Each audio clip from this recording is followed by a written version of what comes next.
$900 is what a PS5 Pro costs right now, and I need you to understand that we're not talking about a gaming PC or some VR headset with a quantum chip strapped to it. We're talking about a mid-generation refresh console that launched at $699 and somehow managed to get more expensive with age, which is something that has basically never happened in the history of this industry. There was a time, and I'm not talking ancient history here, where the entire point of owning a console was that it was simple and affordable, something your grandma could grab at Walmart for $300 or $400 without thinking twice about it, and you just plug it in, sit on the couch, and play the game. That era is completely gone now, and I can actually tell you the exact date it died, which was March 27th, 2026. That was the day global memory prices completely lost the plot, because DRAM and NAND flash, which is the stuff that goes into every single piece of electronics you own, spiked 90% in a single quarter. And I need to stress that's not 9% and it's not 19%, it's 90, which is the kind of number that makes a CFO pour himself a drink at 10 in the morning and stare at a spreadsheet like it just personally insulted his entire family. The internet started calling it the RAMpocalypse, and within just 6 days, Sony responded with what might be the most aggressive consumer-facing price hike in modern console history, bumping the PS5 Pro up to $899.99 and the PS5 Standard up to $649.99 on April 2nd. And just like that, the $400 entry point, which was always the sacred number in this industry, the one that told regular people that gaming was something for everyone, completely vanished overnight, not with any kind of farewell speech or ceremonial send-off, but with a price tag that made people physically recoil in store aisles. But here's the thing that nobody is saying loud enough right now, which is that this is not just a Sony story, because while Sony was busy building a fortress and pulling up the drawbridge behind them, Microsoft was quietly working on something so wild and so genuinely ambitious that it might fundamentally change what the word console even means going forward. This is really the story of two massive companies that looked at the exact same crisis and made completely opposite bets on how to survive it, where one of them went all in on luxury and the other went all in on utility, and then stuck right in the middle of both of them, quietly outselling everyone while nobody was paying attention, is a Japanese toy company whose two biggest mascots are a plumber and an elf, so let's get into all of it. Let's start with the empire that has the most to lose here, because Sony's next generation console, which is codenamed Magnus internally and will almost certainly ship as the PlayStation 6, is very much real at this point, with silicon and validation and dev kits already sitting in studios around the world, and the specs on this thing are absolutely monstrous. We're talking about a processor built on AMD's Zen 6 architecture paired with RDNA 5 graphics, combined with PSSR 2.0, which stands for PlayStation Spectral Super Resolution, and is Sony's in-house upscaling technology, except now it's been augmented with what their R&D team is calling neural arrays, which are dedicated AI accelerators built directly onto the chip whose entire purpose is to take a 1080p high or 1440p high image and reconstruct it into clean 4K at 120 frames per second. And I want to be clear that we're not talking about checkerboard 4K or some reconstructed approximation with shimmering artifacts dancing around in your peripheral vision like a haunted JPEG. We're talking about output so clean that developers who have actually seen the closed-door demos are describing it as, and I'm quoting one source directly here, indistinguishable from native rendering when viewed in motion. So that's the muscle, but now we need to talk about what all of this actually costs, because the supply chain reporting, and I really want to stress that none of this has been officially confirmed by Sony, is putting the PS6 launch price somewhere in the neighborhood of $999, which sounds completely insane until you actually sit down and chart the trajectory of where console pricing has been heading over the last decade. The PS4 launched at $399, the PS5 launched at $499, the PS5 Pro launched at $699 and now sits at $899 after the April hike, and every single generation that ceiling just keeps going up and up with no sign of stopping. And with the RAMpocalypse now baking what looks like permanent cost inflation into the entire silicon production pipeline, there is simply no $399 floor left to fall back to anymore, because that floor has completely collapsed underneath the industry. And the really interesting part is that Sony doesn't appear to be fighting this trend at all. They're actually leaning directly into it. Just look at the entire Sony ecosystem as it stands right now, where PlayStation Plus Premium has become basically mandatory if you want the full experience. The PS Portal 2 rumors are picking up steam. And then sitting right in the middle of all of it is Project Canis, which is Sony's actual dedicated handheld device. And I need to stress that this is not a remote play accessory and it's not a streaming stick. This is a native handheld running a custom 3nm chip built on AMD's Zen 6E architecture that is designed to play PS4 and PS5 games locally, right there in your hands, whether you're loading them from a cartridge or a download. But here's where the math stops making sense, or actually where it starts making a completely different kind of sense that tells you everything you need to know about where Sony's head is at right now. Sony is simultaneously and very deliberately slowing down its PC port pipeline because games that were previously being fast-tracked to Steam within 12 to 18 months of their console launch, titles like Horizon and God of War and Spider-Man that were generating huge revenue on PC, are now being actively held back. Sources who are familiar with PlayStation Studios' internal release calendar are pointing to a strategic shift toward 24 to 36-month PC windows for their biggest first-party releases, which essentially means that if you want to play the next big Sony game anywhere close to when it actually comes out, you are going to need Sony hardware to do it. And the reason they're doing this becomes really obvious once you step back and look at the bigger picture, because what Sony is building right now is essentially the Apple of gaming. Think about what that actually means in practice, because you've got proprietary hardware feeding into a proprietary ecosystem with premium pricing and tightly controlled software availability, and the message being sent to you as a consumer is incredibly straightforward. If you want the best versions of the best games on day one, you pay the toll and you enter the fortress, and the fortress is expensive, and the fortress is beautiful, and the fortress absolutely does not negotiate with you on any of it. It's a pure prestige play, and the thing is that for Sony's bottom line, it genuinely might work because their attach rate has always been legendary, and their first-party studios, even after the whole Bungie restructuring situation, still represent the deepest development bench in the entire industry. Sony doesn't actually need to sell 100 million consoles to make this strategy pay off. They just need to sell 60 million units at massive margins to the kind of people who will happily spend $70 per game and renew their subscription every single year without blinking. But what that means in the bigger picture is something pretty significant, which is that Sony has officially and deliberately abandoned the mass market, and that leaves behind a really enormous hole that somebody is going to fill. So now we need to rewind to February 2026 when Phil Spencer stepped down as head of Xbox, and the reaction online was exactly the kind of thing you'd expect, with memes and mourning and about 1,000 YouTube thumbnails featuring red arrows and shocked faces, all declaring that Xbox was finally dead and buried. Phil had been the soul of that brand for over a decade at that point, and him walking away felt to a lot of people like the final white flag being raised over Redmond, like Microsoft was just giving up on the whole gaming thing entirely. But then in walks Asha Sharma, who came up through Microsoft's cloud infrastructure division and is an engineer by training and an operator by instinct. And the critical thing to understand about her is that she is absolutely not your typical gamer bro executive who trades in nostalgia and hype cycles, because this is someone who thinks in systems and architectures and long-term platform strategy. And her very first major public appearance as the new head of Xbox was at GDC 2026 on March 20th, where she walked out onto that stage and revealed something that people are honestly still trying to fully process weeks later, which was Project Helix. Let me walk you through exactly what she announced up there, because I think a lot of people caught the headline and maybe shared it around on social media, but didn't fully sit down and process what it actually means for the industry. Project Helix is fundamentally a console PC hybrid, meaning that physically it is still very much a console that sits under your TV with a controller in the box and boots up in seconds just like you'd expect. But under the hood, it's running a custom AMD chip packed with 68 RDNA 5 compute units, which for context puts its raw rasterization performance roughly in the same neighborhood as an RTX 5080. And that is not a small statement to make, because this is absolutely not some cloud streaming box or half-baked compromise device. This is genuinely serious local compute power sitting in a living room form factor. But as impressive as the hardware is, it's actually not the real story here, because the thing that makes Helix truly unprecedented is what's happening on the software side.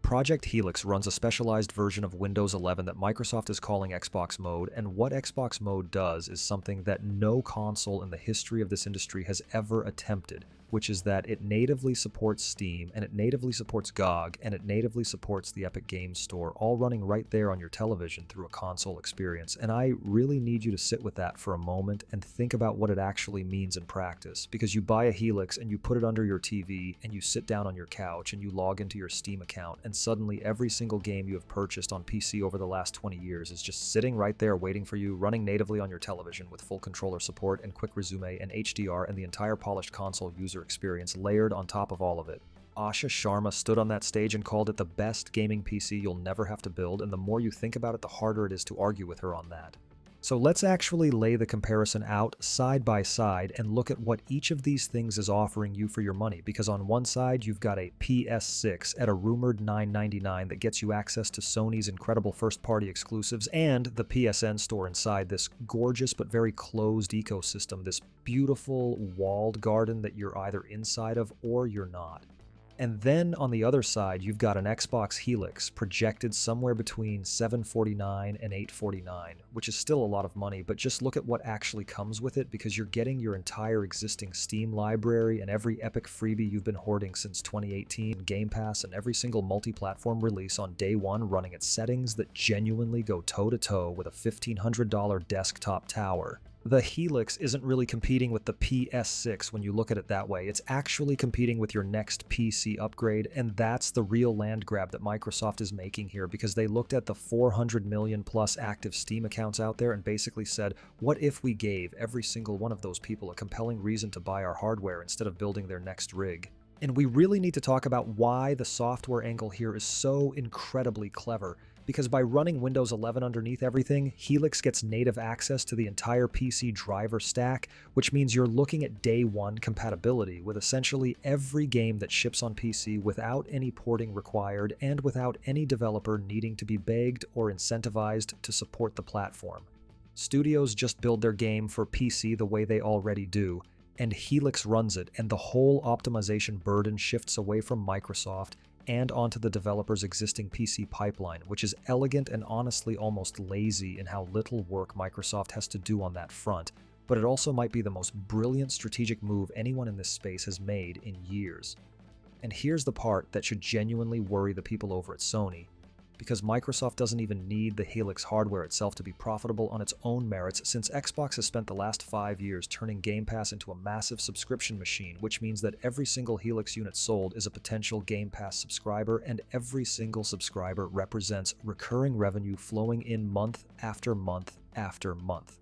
The box itself is really just the Trojan horse, and the subscription service is the army hiding inside it, because Sharma isn't trying to win a console war in any traditional sense. She's trying to make the entire concept of a console war completely and permanently irrelevant. Now let's talk about the company that absolutely everyone keeps underestimating and that somehow keeps outselling everyone else anyway, because the Nintendo Switch 2 launched at $449, and in a market where literally everything else on the shelf costs somewhere between $650 and $1,000, $449 might as well be free. Nintendo's fundamental pitch to consumers hasn't really changed in 4 decades, and that is exactly why it keeps working over and over again, because the message is simply that they make fun stuff your whole family can enjoy, and they don't need 12 teraflops of compute power to pull it off. The Switch 2 is never going to run the next big cinematic blockbuster at 4K and 120 frames per second, and it isn't even pretending to try, because what it does run is Mario and Zelda and all the games that parents actually feel genuinely good about buying for a 9-year-old without having to experience a small financial crisis at the register. And speaking of Zelda, 2026 happens to be the 40th anniversary of the franchise, and Nintendo is absolutely not going to let a milestone like that pass by quietly. The big headline here is a ground-up remake of Ocarina of Time targeting the holiday 2026 window. And I want to be very clear that this is not a remaster, and it's not an HD texture pack slapped on top of the original game. This is a full reconstruction built from the foundation up with a new engine and completely new assets, designed specifically to be the system-selling tentpole release for the second half of the year. And if you're over 30 years old and that announcement didn't make something deep in your chest tighten up a little bit, then honestly, I don't know what to tell you. Before that lands though, Summer 2026 is bringing a brand new Star Fox title, which will be the first mainline entry in that series in close to a decade, and you can see that Nintendo is spacing these massive releases out with surgical precision, giving you Star Fox to carry the summer and then Ocarina to dominate the holidays, keeping the drumbeat constant and the install base climbing steadily all year long. And here's the uncomfortable reality that both Sony and Microsoft are going to have to reckon with, which is that Nintendo is the only company in this entire space that is still actually serving the mass market in any meaningful way. The family that walks into a Target in November of 2026 is not standing in the electronics aisle agonizing over whether to spend $1,000 on a PS6 or $800 on a Helix. They're buying the thing that their kid has been screaming about nonstop ever since the Zelda trailer dropped online, and they're paying $449 for it and moving on with their lives. Nintendo wins on volume, and that is really not up for debate at this point because they're not going to have the highest revenue per unit sold, and they're certainly not going to have